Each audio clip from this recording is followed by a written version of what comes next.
Welcome to another video. In this video, I went to Orlando, Florida, and I'm gonna be going over and rating everything I saw and did. Watch till the end to see the results.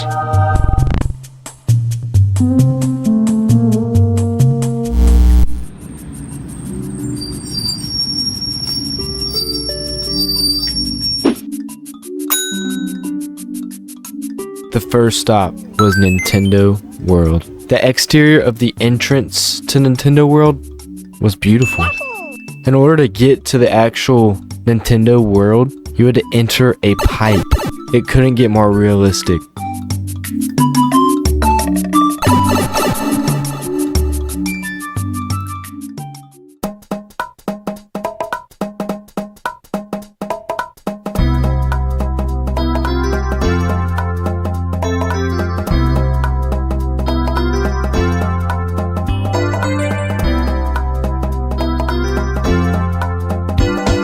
So as soon as I got to Nintendo World, you know I had to gamble, because that's the whole point of Mario games, right? There were so many secret little areas and just cool places to walk through. I did unlock some secret areas, some Bowser Jr.'s game mode. I couldn't really record. I was about to get in trouble. This guy got mad at me. But I found a secret while waiting in the lobby.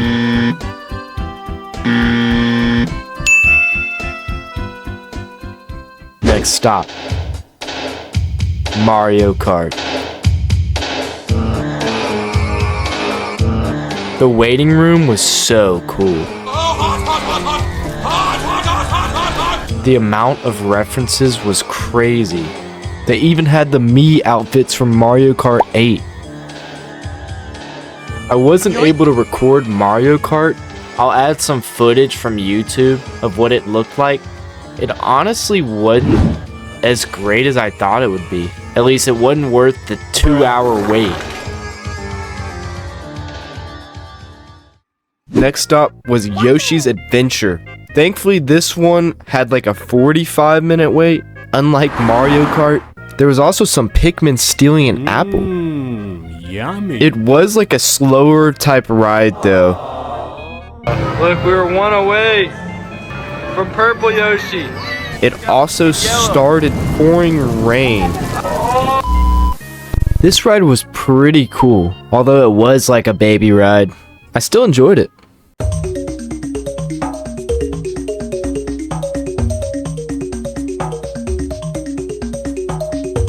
So unfortunately, the Donkey Kong area was actually under maintenance. So I wasn't able to get any footage of Donkey Kong. It's okay though, because Epic Universe actually has a couple other parks.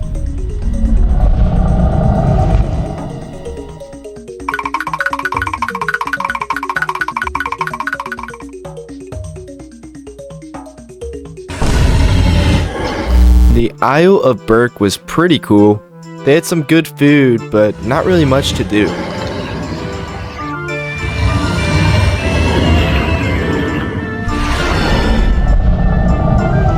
Dead. Kill me, I'm here!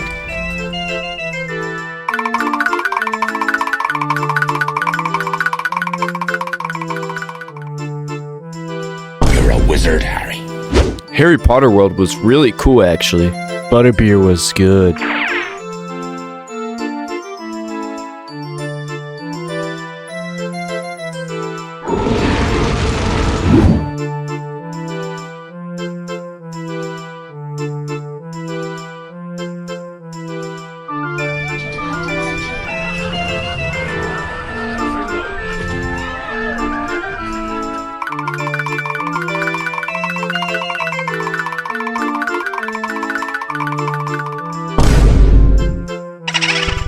Dark Universe was probably the worst one at Epic Universe.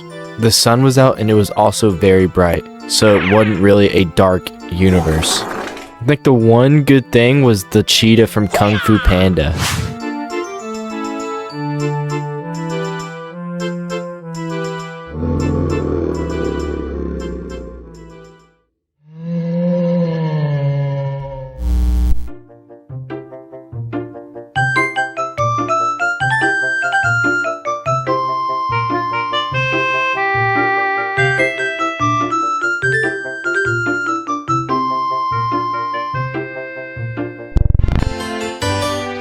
Islands of Adventure. This park was mainly roller coaster based. When there's roller coasters, there's lines though. And the lines were no joke. Up to 3 hours at every single ride. I don't know if it's because it's the summertime or what, but that's crazy.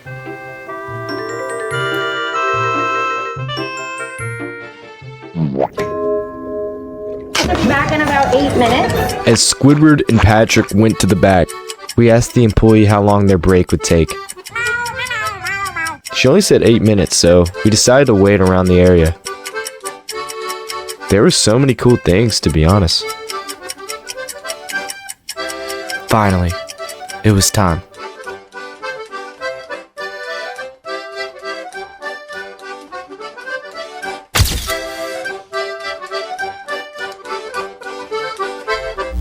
After SpongeBob, we found some smaller things to do. They had an entire Kung Fu Panda area that was pretty cool.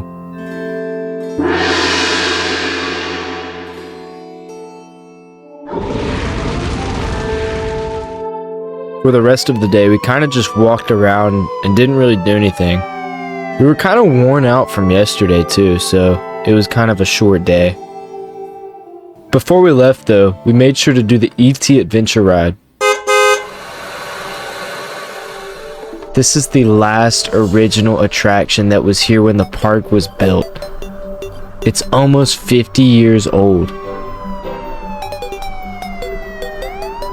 And that was all day 2 had to offer.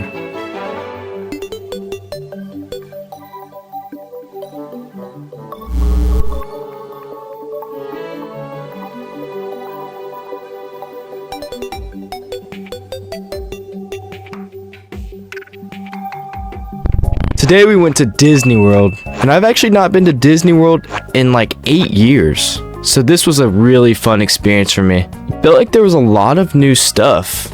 It still felt like the old Disney I went to though. I thought this Moana thing was pretty cool. Toy Story Land was actually being built the last time I was here, so it was fun to actually finally experience it. We got on the cube for the Slinky ride, and there was so much cool Easter eggs. They had a bunch of upsized toys. It made you feel like you were in a Toy Story movie. The waiting room was really cool. It made you feel just like a toy.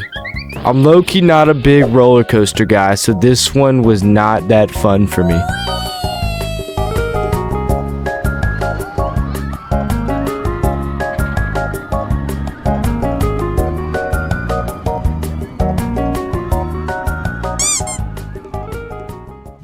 Toy Story is my favorite movie of all time, so this was really cool. And like I said earlier, this place was being built when I came here last.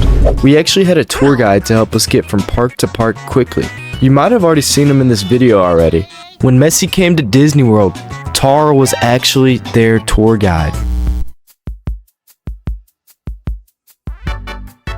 After Toy Story Land, we rode a couple of rides. Hello there. There was this cool Mickey Mouse one I got some footage of. It was nothing special, but the effects and the robots were pretty cool. Very short, but still very enjoyable. Next, we headed over to the Star Wars area, which is personally one of the coolest areas at Disney. The tour guide helped us get to park very easily. We got to ride this new zip line thingy, and it was really cool. The Star Wars area was so cool. We did this walking simulator type attraction, and it was like we were getting like abducted by Darth Vader or whatever. It was very, very, very cool. Every room we went in was extremely high tech and cool. I don't really know how they make some of these things, to be honest. They would legit have rooms full of moving stormtroopers just standing there. And they had like a hologram? How do you even do that? The interior was almost as beautiful as the exterior. When I said this was probably one of the coolest places at Disney World, I meant it. They even made Dasani water bottles in the Star Wars language.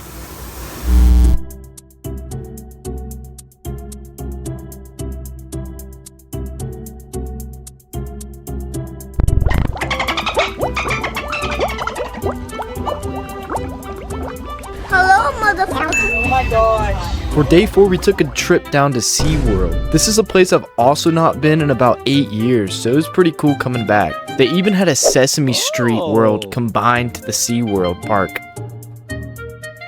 That's hot. That's hot. It was mainly for little kids, but they had a parade going on that was pretty cool.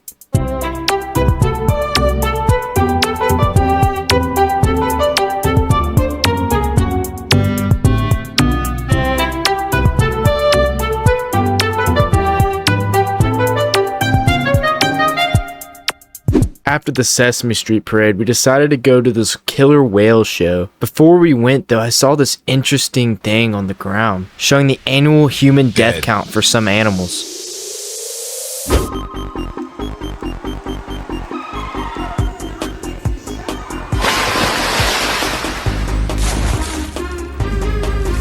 This was probably the last thing we were going to do at SeaWorld, because we had basically been there all day by this point, and we had something very special planned that night. Me and my girlfriend actually ended up seeing a movie in the Universal CityWalk movie theater, and let me tell you, this was one of the craziest movie theaters I've ever been to. Definitely the biggest movie theater I've ever been to. I took videos, but they got corrupted somehow, so I'm just using online footage. But we went and saw Elio, and it was honestly an 8 out of 10 experience. I enjoyed it so much. And that was pretty much it for the day.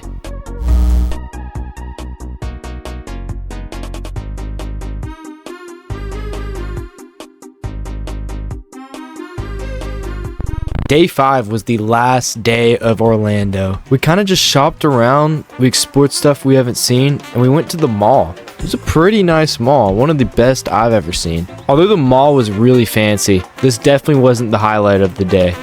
After the mall, we went to the world's biggest McDonald's. It was huge. At this McDonald's, they actually served pizza and pasta, as well as some other secret items that no other McDonald's has. This place also had a second floor with an arcade, prize counter, and the largest play place in the world. It doesn't get better than this. Goodbye, Orlando.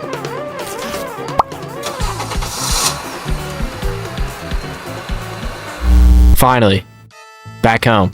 Orlando was so fun, man. I really can't describe how fun it was, but I'm glad I got the footage I did to show y'all how fun it was. But yeah, anyway, we're here to rank, so day 1 might have been the best. Super Mario is one of the best gaming franchises of all time, and personally, my favorite. Okay. So, but yeah, Mario World was literally cooler than I imagined. The Isle of Dragons was also really cool.